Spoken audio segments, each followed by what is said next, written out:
Irmãos, como pastor desta igreja, eu tenho uma consciência muito clara de um desejo que está no coração de Deus para a nossa igreja. Eu quase posso ouvir Deus falando ao meu coração: eu quero que o meu povo ore. Eu quero que o meu povo ore. Irmãos, os discípulos viram Jesus fazendo milagres extraordinários, ressuscitando mortos, curando os doentes, expulsando os demônios, e os discípulos não tinham nenhuma dúvida da fonte de poder e autoridade de Jesus. Eles sabiam que Jesus realizava todos aqueles milagres porque ele tinha um segredo público, um segredo que todo mundo conhecia: era a sua vida de oração. Tanto os discípulos sabiam que o segredo de Jesus era esse, que em Lucas 11, versículo 1, eles disseram: Senhor, ensina-nos a orar. Irmãos, eu acho tão interessante esse pedido que os discípulos fazem, porque eles viram Jesus fazendo coisas extraordinárias, mas eles não pediram: Senhor, nos ensine a expulsar demônios, Senhor, nos ensine a ressuscitar mortos, Senhor, nos ensine a curar os doentes. Eles não pediram isso. Por quê? Porque eles sabiam que tudo isso que Jesus fazia, todos os sinais e maravilhas e coisas lindas que Jesus fazia, derivava da sua vida de oração. Então a oração é a alavanca que faz as coisas de Deus acontecerem em nossa vida. Por isso eu não tenho dúvidas que Deus deseja que o seu povo ore. E aí, irmãos, para nos ajudar a avançar nessa direção, eu estou começando hoje uma novíssima série de sermões intitulada Orando com Paulo. Orando com Paulo. Nas próximas semanas nós vamos focar num tesouro escondido de verdades espirituais que estão por trás das orações que Paulo registrou nas suas cartas. Ou seja, nós vamos estudar aqueles textos onde Paulo ora pelos Efésios, pelos Filipenses, pelos Colossenses e por aí em diante, e nós vamos ver as orações que Paulo fez e extrair dessas orações exemplos e verdades espirituais que vão acrescentar na nossa vida de oração. Nosso objetivo nessa série de sermões é triplo. Primeiro, nós queremos saber o que Paulo dizia quando ele orava. Segundo, nós queremos saber o que Deus está dizendo para nós através dessas orações antigas.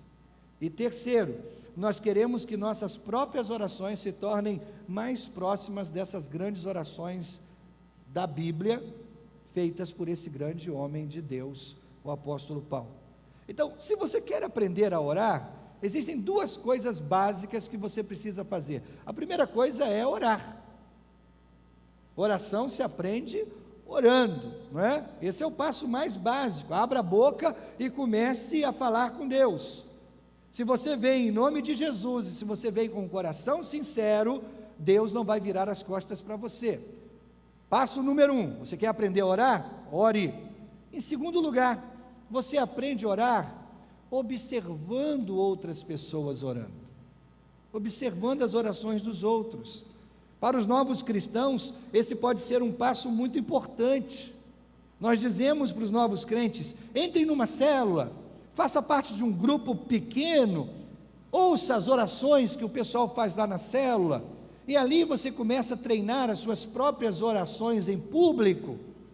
Então eles aprendem assistindo, ouvindo outros orando, e aí logo eles estão sabendo orar sozinho. Você aprende fazendo e você também aprende ouvindo.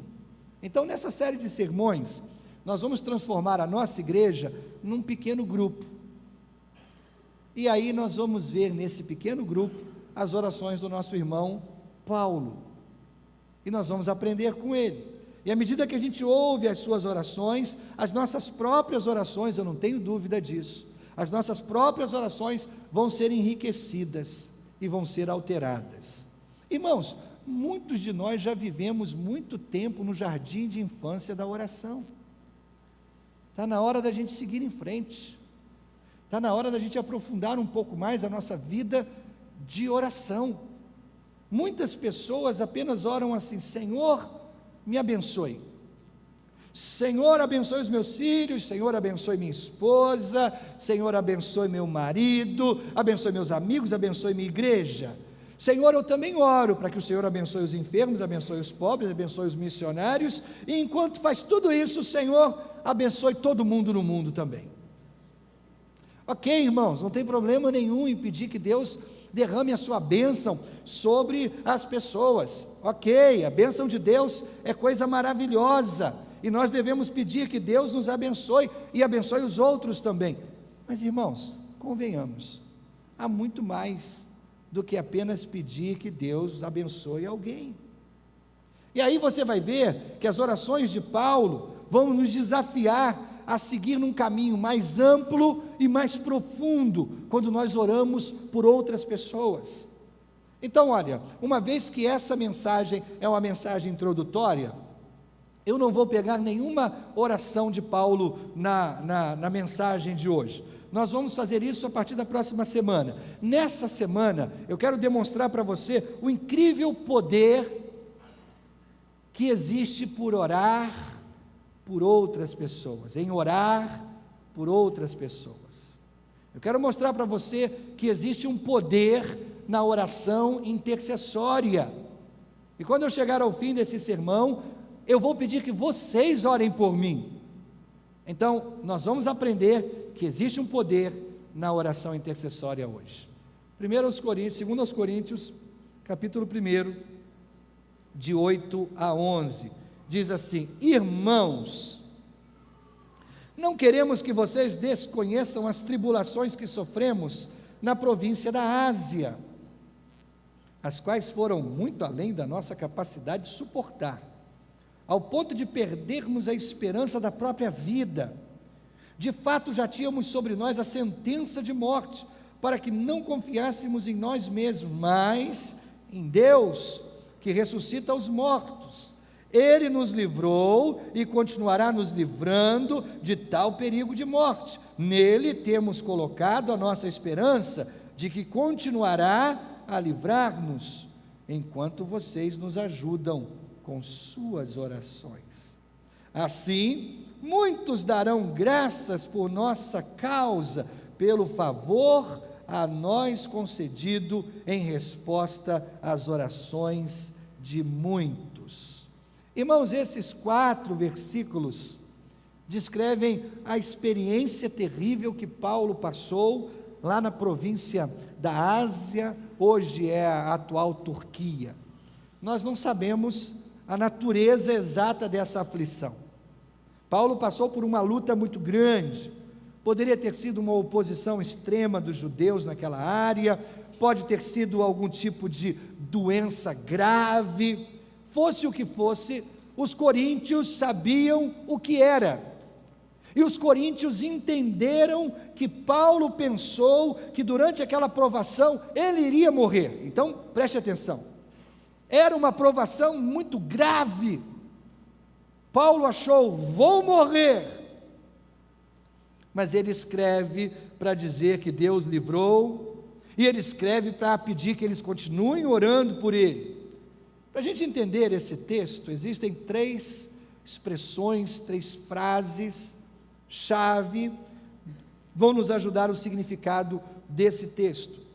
A primeira ideia, ou a primeira expressão chave, está no versículo 8, onde Paulo diz assim: as tribulações que sofremos na província da Ásia. As tribulações que sofremos. Essa expressão vem de uma palavra grega que se refere a um fardo esmagador. Quando Paulo fala as tribulações que sofremos, é uma palavra grega que fala de um homem com um fardo enorme sobre as costas. Aí eu procurei um desenho que mostrasse isso.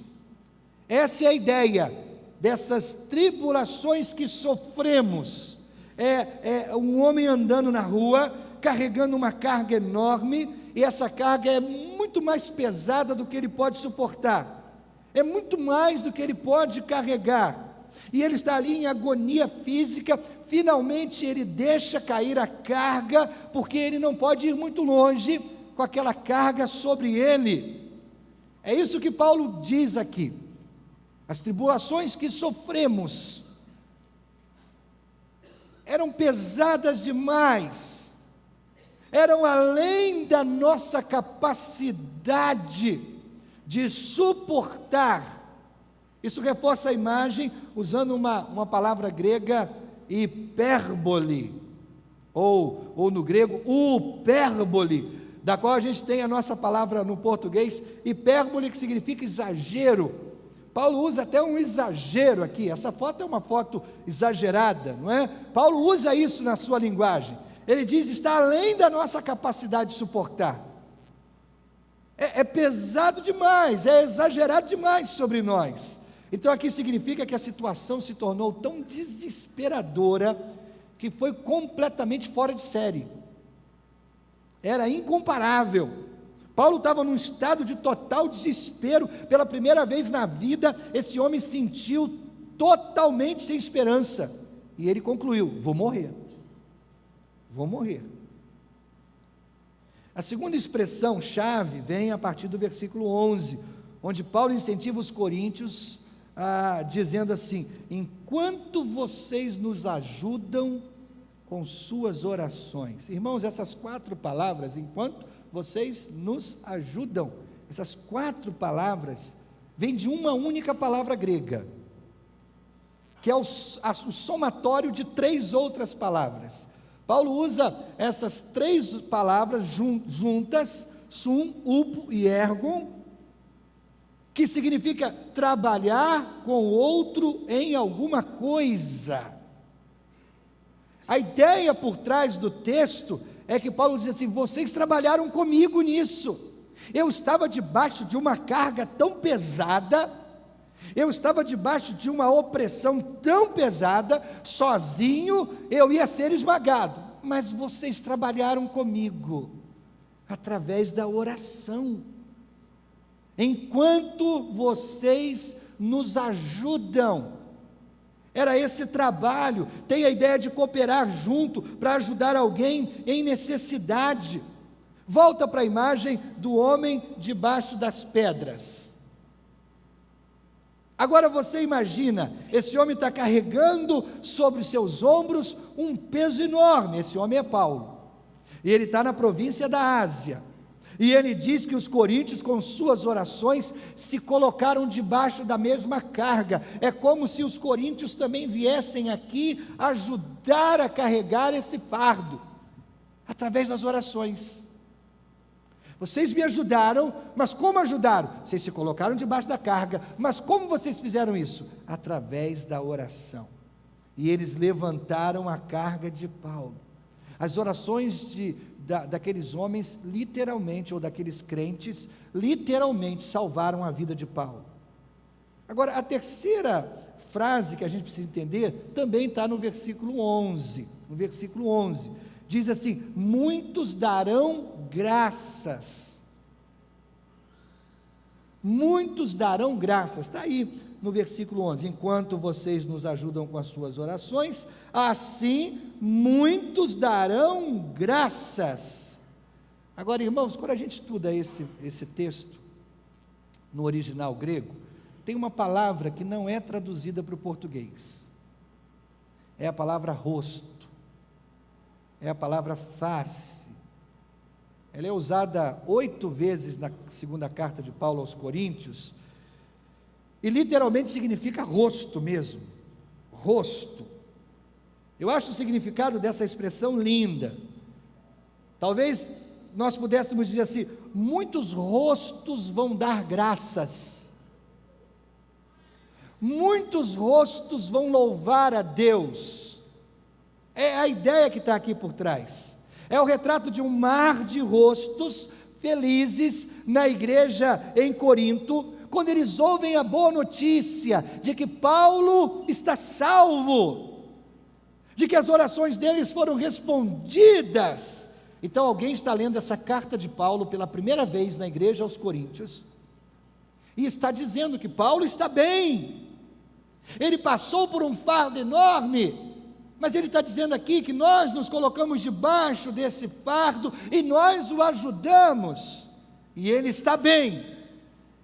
E aí a ideia é que esse mar de rostos se levanta e louva a Deus. Então, irmãos, nós vemos nessa passagem como a oração funciona. Em primeiro lugar, há uma necessidade, o que leva Paulo a concluir que ele está numa espécie de sentença de morte. Está aí no versículo 9. A frase significa a condição de Paulo fisicamente, emocionalmente, ou externamente que seja, se deteriorou tanto que ele chegou à conclusão: vou morrer. Mas aí Deus lhe dá um livramento. Mas aí Paulo diz assim, no versículo 9, para que, versículo 9 diz assim: de fato já tínhamos sobre nós a sentença de morte, para que, Paulo sabia, há um objetivo. Então preste atenção, quando os tempos difíceis chegam na nossa vida, quando os amigos viram as costas para nós, quando a vida sai dos trilhos, nós nos perguntamos por que as coisas acontecem da maneira que acontecem. A gente encontra aqui no versículo 9 uma explicação importante, e a explicação é essa: tempos difíceis vêm para nos ensinar a não confiar em nós mesmos. Diga assim: eu não confio em mim mesmo. Os tempos difíceis vêm para nos ensinar isso. Paulo diz assim: eu passei por isso para que não confiássemos em nós mesmos. Mas confiar em quem, irmãos? Olha o versículo 9. Em quem deve confiar, irmãos? Em Deus que ressuscita os mortos. Irmãos, a maioria de nós é hábil em lidar com os problemas moderados da vida. A gente desenvolveu essa habilidade. A gente pode lidar com as crianças mal educadas, a gente pode lidar com um chefe mal-humorado, a gente pode lidar com um caso de gripe, a gente pode lidar com uma pilha de trabalho que é despejada em nossa mesa. A gente entende as pressões normais e a gente aprende a lidar com elas, mas às vezes acontecem coisas que nos tiram do trilho. Às vezes na nossa vida, e graças a Deus não é todo dia, às vezes na nossa vida acontecem coisas que saem do controle, são coisas fora de série, e aí essas coisas nos obrigam a dobrar os joelhos, e às vezes elas nos jogam lá no fundo do poço, de modo que nós nos sentimos derrotados. É assim que Paulo se sentiu. Ele já tinha passado por tanta coisa, mas essa foi tão fora de série, que ele pensou: estou acabado, eu vou morrer. Não é assim, irmãos, a vida? Às vezes acontece coisa que nos esmaga, e aí nesse ponto, quando todas as opções humanas são excluídas, a nossa única esperança, a única saída é o Senhor. A gente lembra de Deus, e quando isso acontece, nós clamamos a Deus em desespero, sabendo que se Deus não nos ajudar, a gente está falido. Olhando para trás, irmãos, na terrível provação que Paulo passou, ele entendia que isso tinha que acontecer do jeito que aconteceu, doloroso que fosse, decepcionante que fosse, desesperador que fosse, para que ele aprendesse a confiar em Deus, e não só ele, porque ele diz assim, para que nós aprendêssemos. Então às vezes eu passo por dificuldade, você me ajuda, e nós aprendemos a confiar em Deus. Irmãos, todos nós precisamos aprender a mesma lição, e nós temos que aprender isso 1, 2, 3, 4, várias vezes. Eu não confio em mim, eu confio em Deus. E aí, quando Deus nos livra, duas coisas acontecem. Primeiro, nós passamos a depender de Deus para fazer isso outras vezes. Nossa, é assim que Deus age, então eu quero confiar cada vez mais em Deus. Nossa, é assim que Deus faz, então a minha vida vai estar cada vez mais nas mãos de Deus. Esse é exatamente o lugar que Deus quer que a nossa vida esteja, numa dependência total dEle. A nossa vida precisa estar nessa dependência total de Deus. É Deus que faz, eu confio nele, eu dependo dele. Quando a gente chegar nesse estágio de dependência constante, acredite, querido, nós estaremos crescendo. A gente pensa assim: quanto mais perto de Deus, menos problemas eu terei. Irmãos, bobagem. A matemática é diferente. Quanto mais problemas eu tiver, mais eu vou estar perto de Deus, porque mais eu vou buscar Deus, mais eu dependo de Deus. Não ore para que Deus te livre dos problemas, ore para que Deus te conserve pertinho dEle. Aliás, ore para que você se conserve perto de Deus, porque se você estiver perto de Deus, quando o problema chegar, aleluia! Você entende isso? Então aqui está um dos homens mais consagrados a Deus, um dos homens mais importantes na história da humanidade, e ele está passando por um momento de desespero. Eu vou morrer! Mas aí ele confia em Deus, e Deus o livra. Então a primeira coisa, quando Deus nos livra, a gente aprende a depender mais dele. Segundo, um grande coro de louvor se levanta, daqueles que oraram por nós, quando nós estávamos no nosso tempo de dificuldade. Então a gente passa do desespero à oração de louvor. Os outros que oraram por nós, eles se alegram conosco, quando Deus responde às nossas orações. John Piper já pregou sobre esse mesmo texto. E ele nos ensina algo sobre, que ele chama de linha de oração. Ele diz que existe aqui uma linha de oração que começa com Paulo e termina com Deus. Essa linha de oração, Piper diz que faz sentido, uma linha de oração, que começa assim: Paulo está em apuros, e ele está desesperado, aí ele pede oração, aí a igreja ora por ele, aí Deus o livra, e a igreja se une a ele, num coro de louvor a Deus.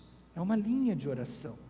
O que começa com uma situação desesperadora, uma ameaça à vida, acaba com um magnífico coro de louvor a Deus.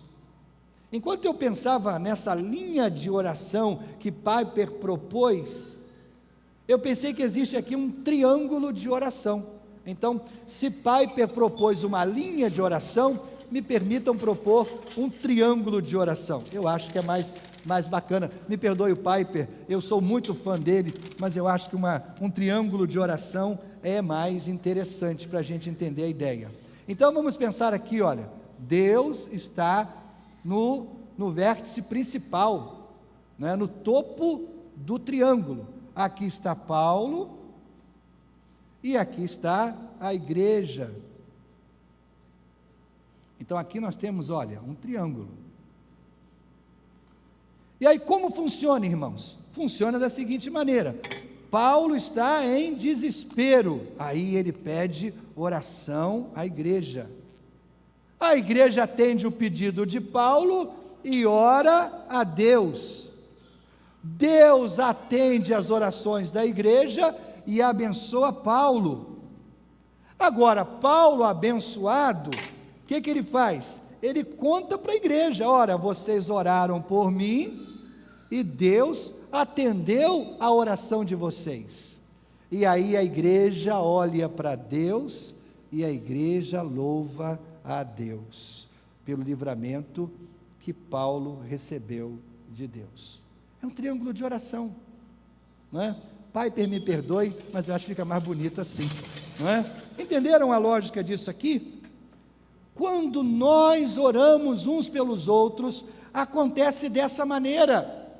Então o triângulo fala: Paulo, igreja, Deus, Deus, Paulo, Paulo, igreja, Deus. Quando nós oramos uns pelos outros, se estabelece esse círculo de oração. E aí, irmãos, à medida que eu pensava sobre isso, uma verdade se tornou muito clara diante dos meus olhos. Na verdade, foi como se o Espírito Santo me desse uma bofetada essa semana e dissesse assim: preste atenção nisso. Nesse triângulo de oração, uma verdade simples eu aprendi, simples, mas profunda. Deus é grandemente glorificado quando nós oramos pelos outros. Eu vou repetir isso. Deus é grandemente glorificado quando nós oramos pelos outros. Irmãos, eu não sei porquê, isso ainda não tinha se tornado tão claro na minha mente como essa semana. Deus é glorificado quando eu oro por você. Eu não tenho certeza de já ter pensado em orar pelos outros como uma maneira de glorificar a Deus, mas eu posso pensar em orar por você agora como uma maneira de dar glória ao meu Deus. Então Paulo estava desesperado, ele pede oração à igreja, a igreja ora, Deus atende, Deus abençoa Paulo, Paulo dá o testemunho à igreja, e a igreja louva a Deus. Então você entende? Quando nós oramos uns pelos outros, Deus tem a oportunidade de ser glorificado. Irmãos, essa é uma visão enobrecedora da oração de intercessão. Às vezes, na verdade, muitas vezes, nós podemos ver a oração como um fardo. A gente pode ver a oração como uma distração do trabalho real. Alguém diz: vamos montar a mesa da ceia. E outro diz assim: peraí, antes de montar, vamos fazer uma oração. Não, a gente precisa botar a mão na massa, vamos perder tempo com isso. Você entende? Às vezes nós olhamos para a oração como uma distração ao trabalho real, mas não é verdade. Nada poderia ser ou estar mais longe da verdade. O nosso Deus é grandemente honrado quando nós tomamos tempo para orar pelos outros. As nossas orações ajudam aqueles por quem nós oramos e também trazem glória para o nosso Deus. Paulo está numa situação tão desesperadora, ele pede oração à igreja, e a igreja diz assim: meu Deus, se o Senhor não agir, o nosso irmão Paulo sofre, ele vai morrer. Deus abençoa, Paulo dá o testemunho de livramento, e a igreja olha para Deus. Quando eu lia esse texto, irmãos, eu imaginei uma situação que talvez você já tenha vivido, não é incomum, em que alguém está falando bem de você para uma terceira pessoa, alguém está falando bem de você para uma outra pessoa, e essa outra pessoa olha para você com aquele olhar de: você é o cara. Sabe como? Bacana o que você fez, nossa, o que você fez, que coisa linda. Aí eu imagino Paulo contando para os coríntios: olha, vocês sabem que eu passei aquela situação tão desesperadora, e aí vocês oraram comigo, sabe o que aconteceu? Deus me livrou, Deus agiu em minha vida. Aí eu imagino a igreja toda olhando para Deus, e o coração da igreja dizendo: tu és grande, Senhor, tu és grande, Senhor. A gente pediu, a gente orou, e o Senhor fez acontecer. Irmãos, duas lições eu tiro do nosso estudo dessa manhã. A primeira lição é que quando nós oramos uns pelos outros, nós formamos uma parceria com Deus. Parceria. Irmãos, o pensamento de parceria com Deus é um conceito interessante, porque significa que quando eu estou de joelhos, eu posso fazer contato com a força mais poderosa do universo. Eu vou dizer isso de novo para você entender. Quando eu estou de joelhos, eu posso fazer contato com a força mais poderosa do universo. Quando eu oro, meus motivos são puros, minha fé é fortalecida, meu coração focado em coisas eternas, quando eu oro, eu estou em contato com Deus Todo-Poderoso, o Criador dos céus e da terra, a força mais poderosa do universo. Através das minhas palavras errantes, através das minhas petições vacilantes, eu me uno com o Deus Todo-Poderoso para abençoar outros e para fazer avançar a vontade de Deus no mundo. Pela oração eu estou abrindo brechas nas trevas. Não tem gente que diz assim: irmão, você está deixando brecha, irmão, você está passando por isso, deve ser brecha na sua vida. Vamos usar a mesma expressão, mas vamos inverter a lógica, irmãos. Quando eu oro, eu abro brecha nas trevas, e são elas as trevas que estão em perigo, quando eu dobro os meus joelhos. Irmão, o diabo não vai sair correndo de você quando você lê a Bíblia. O diabo não vai sair correndo de você quando você estiver cantando ou louvando a Deus. Mas o diabo treme até quando o mais fraco dos santos cai de joelhos. Essa vai para o Face. O diabo treme até quando o mais fraco dos cristãos cai de joelhos. Então, quando a gente ora uns pelos outros, a gente estabelece uma parceria com Deus. Segundo, quando a gente ora uns pelos outros, nós experimentamos uma alegria expandida, aumentada, quando a gente vê as nossas orações sendo respondidas. Essa passagem de Paulo nos coloca face a face com uma pergunta, irmãos, uma pergunta que muitos bons crentes fazem às vezes. Por que, irmãos, a igreja enfatiza a questão da oração coletiva? Por que orar juntos? Não é mais eficaz eu orar sozinho? Por que eu não posso orar enquanto eu ando de bicicleta ou enquanto eu dirijo o meu carro? Sabe qual é a resposta? A resposta é essa: você pode, e você deveria fazer isso.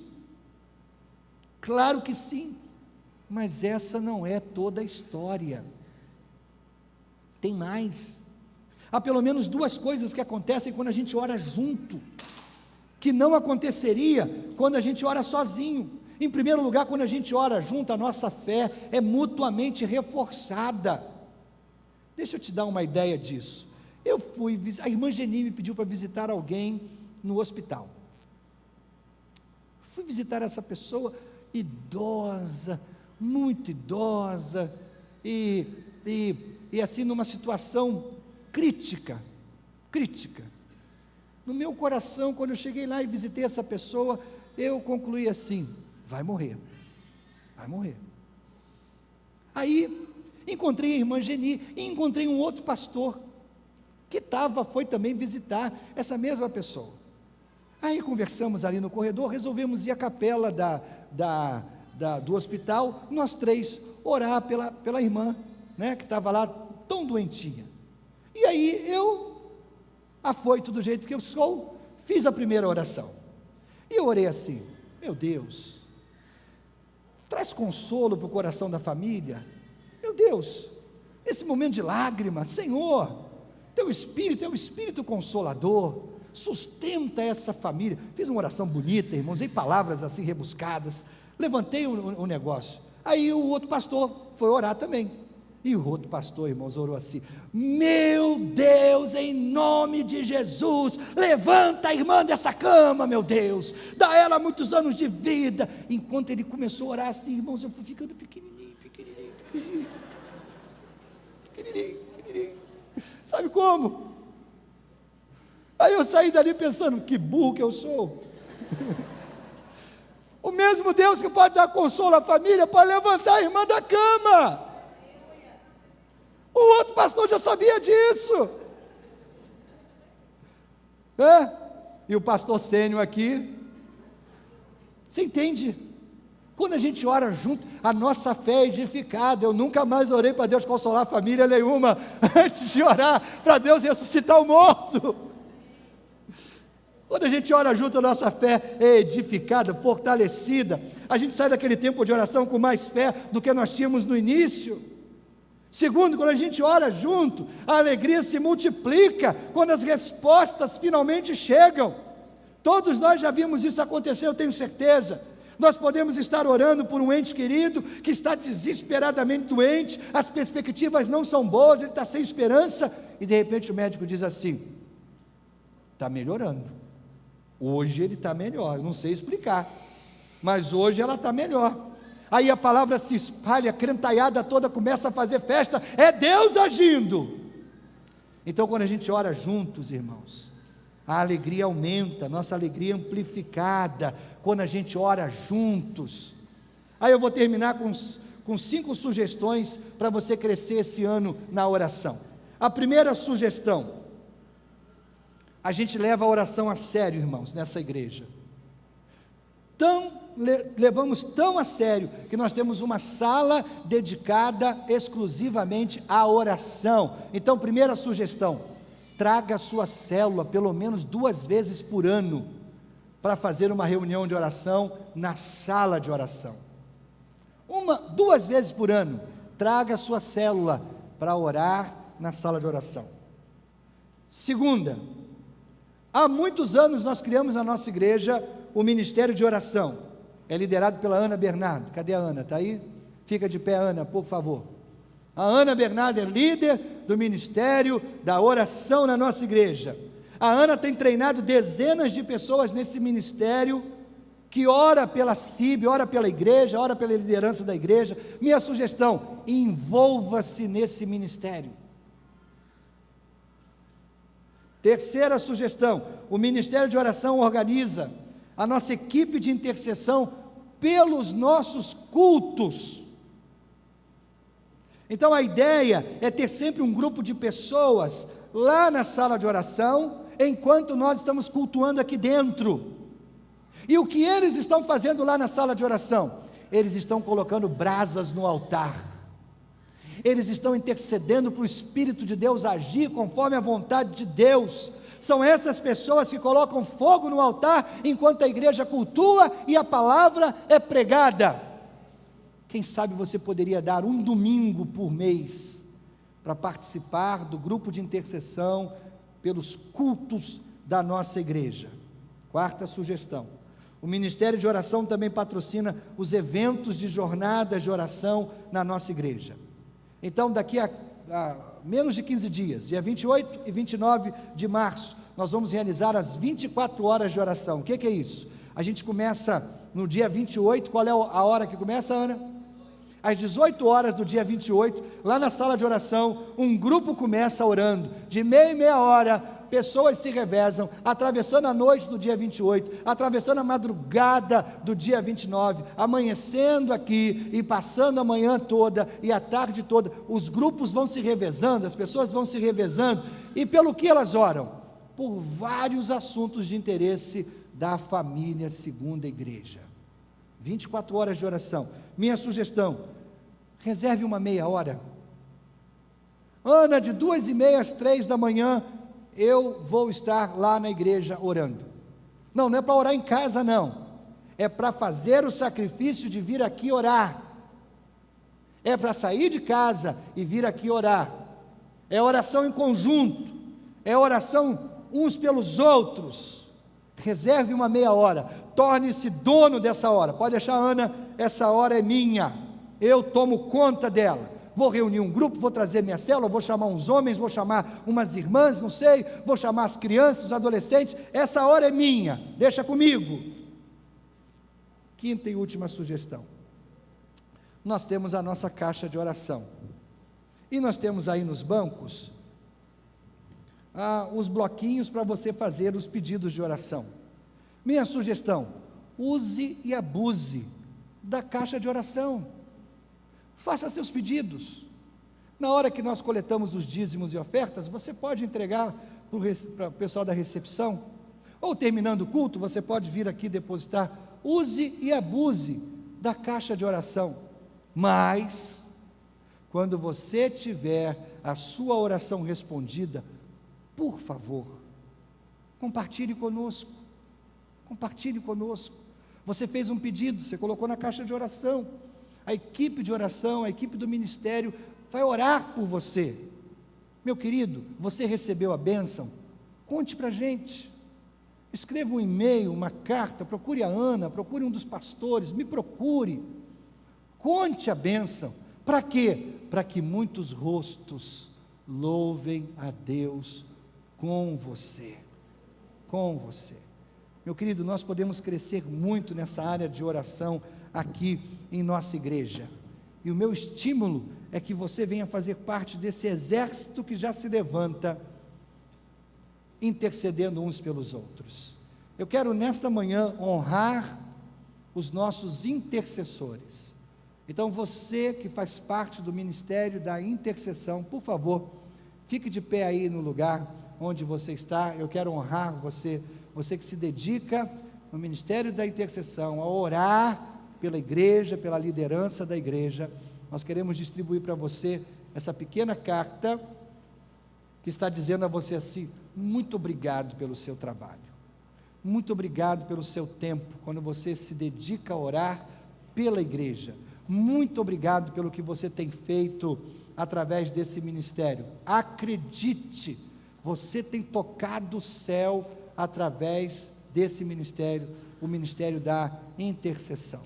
Agora, irmãos, nós precisamos de muito mais pessoas. O nosso sonho é ter na nossa igreja 300 pessoas comprometidas com o ministério da intercessão, de uma maneira ou de outra. Então, se nessa manhã, permaneça de pé você, se nessa manhã você deseja se envolver um pouco mais com o ministério da intercessão, eu gostaria de convidar você a ficar de pé. Você vai receber uma ficha, você vai preencher essa ficha, a Ana vai fazer contato com você, e vai te dizer como você pode ajudar, ou você vai dizer: Ana, minha disponibilidade é essa, e ela vai te dizer: você pode ajudar dessa maneira. Fica de pé aí no seu lugar, você quer ajudar um pouco mais, através do ministério da intercessão. Já está no banco? Já está no banco. Então vamos orar por essas pessoas que estão de pé, e por você que está abrindo o seu coração também, para ajudar um pouco mais nesse ministério.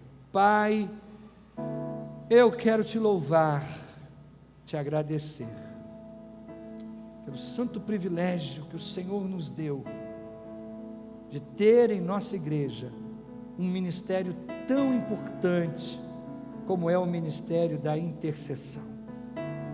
Pai, em nome de Jesus, usa esses joelhos, esses corações, usa, Deus, essas vidas, para serem alavanca da Tua obra aqui, entre nós e através de nós. Enquanto eles oram, meu Deus, que eles estejam revestidos da Tua armadura, protegidos pelo Teu Espírito, suas famílias estejam guardadas, suas casas protegidas, enfim, suas necessidades supridas, enquanto eles pedem por nós, pela igreja, que os Teus anjos tenham ordem para guardá-los em todos os seus caminhos. Muito, muito, muito obrigado pela vida e pelo ministério desses irmãos que muito nos abençoam.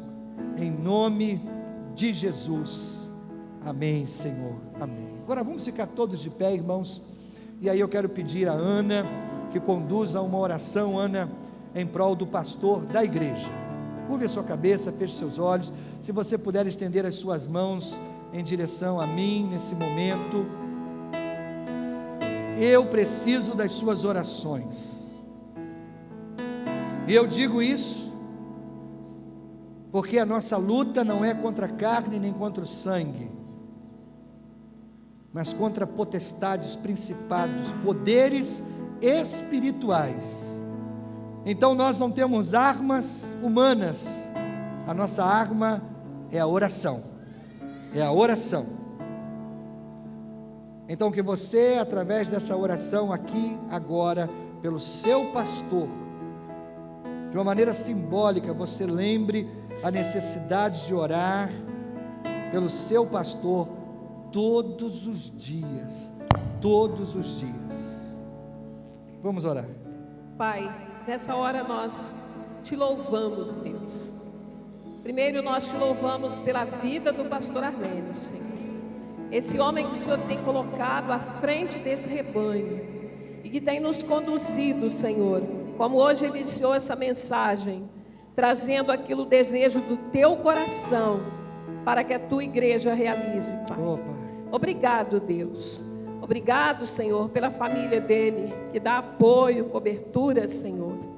Obrigado também, Senhor, pelos demais pastores e ministros que o Senhor tem colocado aqui para levar em frente a tua obra. Mas agora, Deus, nós queremos rogar a tua graça e a tua bênção sobre a vida do pastor Arlênio, de maneira que a cada dia, Senhor, ele sinta, Senhor, o teu cuidado, o teu amor. Amém. De maneira, Senhor, que quando vierem as lutas, as tribulações, ele esteja seguro nas tuas mãos, Pai. Amém, Pai. Renova, Senhor, as suas forças. Fortalece a visão do teu reino, Senhor, no teu servo, Pai. E usa o teu servo para que a tua glória seja vista entre nós. Amém, Pai. Em nome de Jesus. Amém. Amém, amém, amém.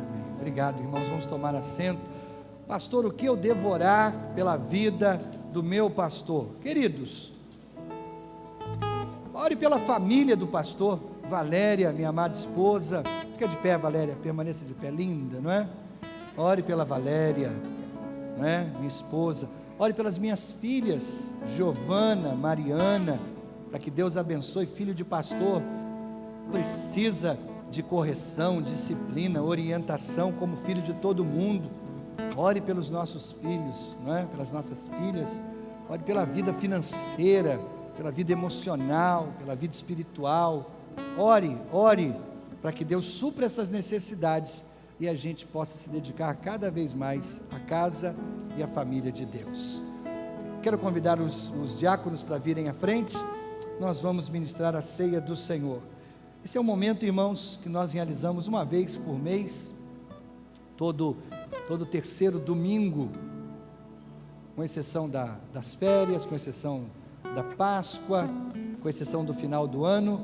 Todo terceiro domingo a gente realiza a ceia. E a ceia é um momento em que nós rememoramos o que Jesus fez por nós. O que Jesus fez por nós. Morreu na cruz para nos salvar. A orientação bíblica é que aquele que está em comunhão com a igreja, batizado, todo direitinho com a igreja, participe da ceia. Pastor, eu ainda não fui batizado, ainda estou resolvendo algumas questões. Então, você participa espiritualmente. Você não come o pão, nem bebe o vinho, mas participa com o coração. Não vai embora nesse momento. Esse é um momento de Deus, em que Deus está agindo também, e você participa com o coração gostoso nesse momento. Pastor, eu cometi um pecado muito grave, então eu não vou participar da ceia hoje. Não faça isso, não faça isso. A ceia é a oportunidade de se consertar. Então você pisou no risco, você errou, você vacilou.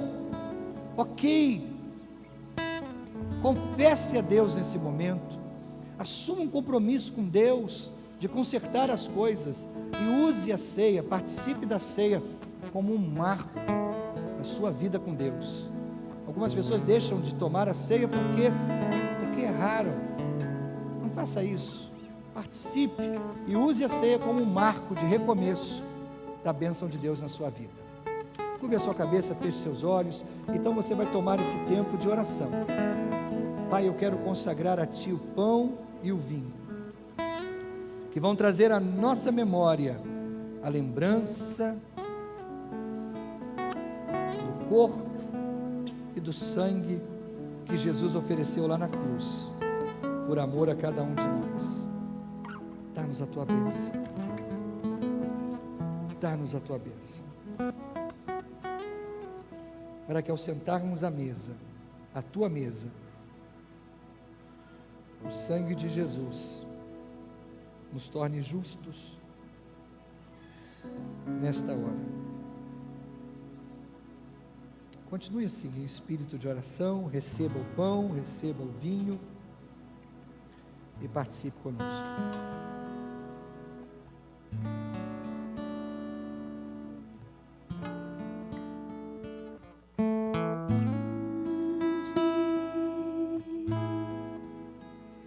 É o Senhor e muito digno de louvor. Na cidade do nosso Deus, seu santo monte. Alegria de toda a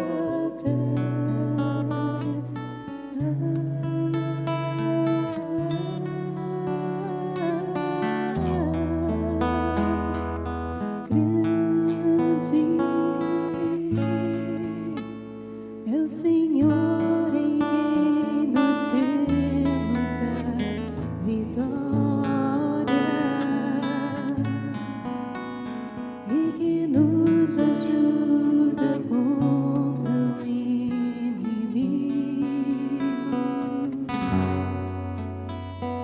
Por isso diante dele nos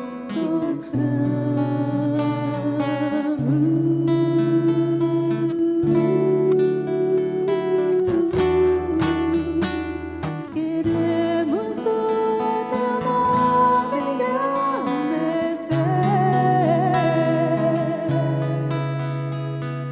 e agradecer-te por tua obra em nossas vidas. Confiamos em teu infinito amor, pois só tu és o Deus eterno sobre toda a terra e céu.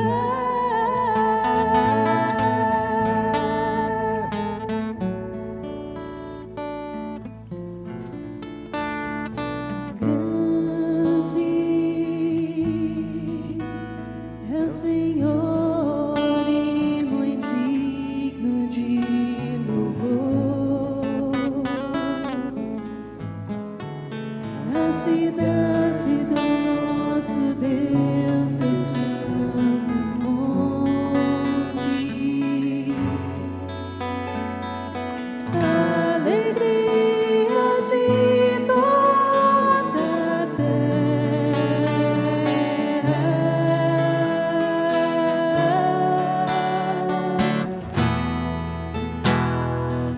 grande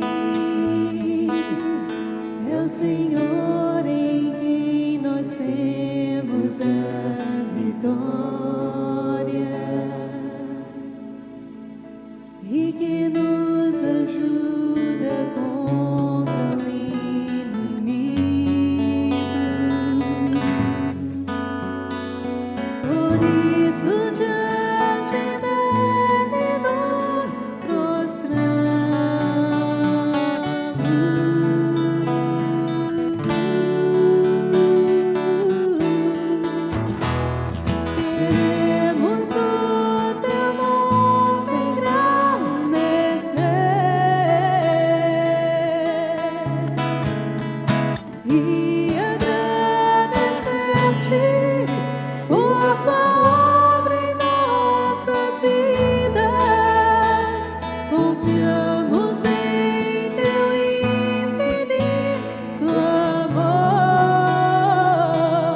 colocar de pé, irmãos, por favor.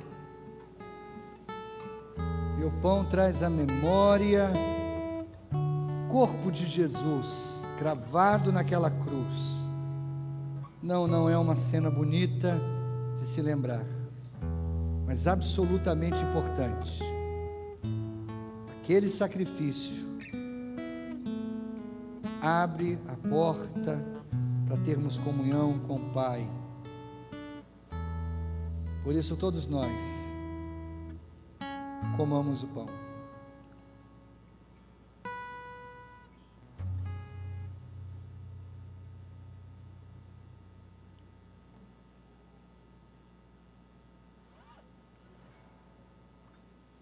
E o vinho nos traz à memória o sangue derramado completamente para perdão dos nossos pecados. Bebamos o vinho.